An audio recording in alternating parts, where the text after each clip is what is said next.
कि आपने Warren Buffett की बात कही, तो बगैर भारत के बिग बुल आदरणीय राकेश झुनझुनवाला जी के बगैर ये बातचीत पूरी नहीं हो सकती। और मेरे ख्याल से आपके लिए तो दिवाली या कोई भी मौका बड़ा भावुक मौका होता होगा।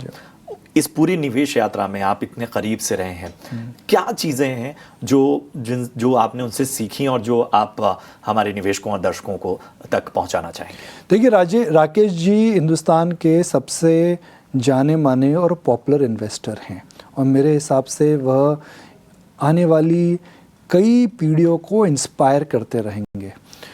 तो I had the Fortune of meeting him several times both professionally and personally, और मैंने उनको उनकी जो अप्रोच थी वह शायद बड़ी डिफरेंशिएटेड अप्रोच थी कि भाई आपकी समझ ही आपका पैसा बनाएगी, आपका कन्विक्शन ही डिसाइड करेगा कि आप किस प्रकार के रिटर्न आप बना सकते हैं।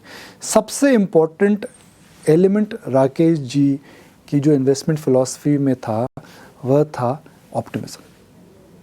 वो भारत में हमेशा ऑप्टिमिस्टिक थे। उनका हमेशा मानना था कि आने वाला कल गए कल से अच्छा रहेगा। उनका हमेशा यह मानना था कि इंडिया के अंदर एफिशिएंसी वापस आ रही है, बड़े बड़े रिफॉर्म्स किन हो चुके हैं। जो 1990s में हमने देखा, 80s में जो जापान में हुआ था, फिर उसके बाद यूएस में हुआ, फिर चाइना में, उनका मानना था हिंदुस्तान में होने वाला है।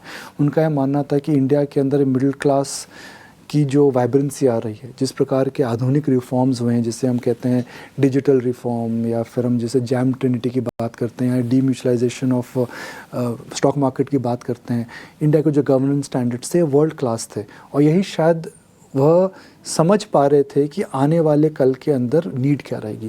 देखिए, शेयर बाज़ार के अंदर अगर आपको, हम कहते हैं कि नब्ज़ पकड़नी पड़ती है, आपको ये समझना चाहिए कि आने वाला कल आज के कल से अलग कैसे रहेगा।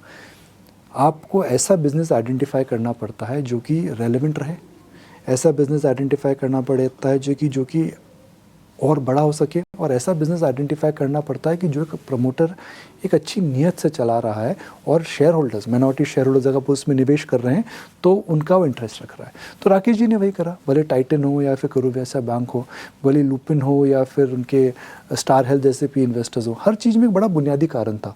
Indians wanted to buy gold jewellery which was endorsed, वही टाइटन की स्टोरी, तनिष्क की।